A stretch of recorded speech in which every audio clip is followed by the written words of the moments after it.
কখনোই চাইতেন না স্কুল শিক্ষিকা রহিমা খাতুন। তার ছেলে রিফাত কম্পিউটার ইঞ্জিনিয়ারিং এ পড়ালেখা করেছেন। পড়াশোনা শেষে চাকরির বদলে গরু কিনে দিলেন তার মা। যদিও এটি প্রথমে মেনে নিতে পারেননি রিফাত, তবুও জোর করে দুটি গরু কিনে দেন তিনি।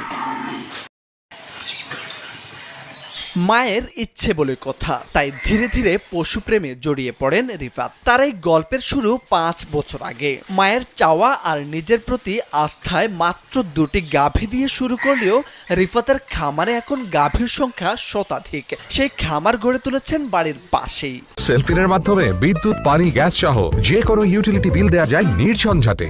সেলফিন, আগামীর ব্যাংকে। রিফাতের মা গ্রামের একটি স্কুলের শিক্ষিকা। শিক্ষকতার পাশাপাশি তিনিও খামারে সময় দেন অবসর সময়ে। মা ছেলের এই খামারে ফ্লেগভি, ব্রাফোর্ড, ব্রাহ্মা, গিরি, ভুটিয়া, শাহিওয়াল সহ প্রায় শতাধিক দেশি বিদেশি গরু রয়েছে।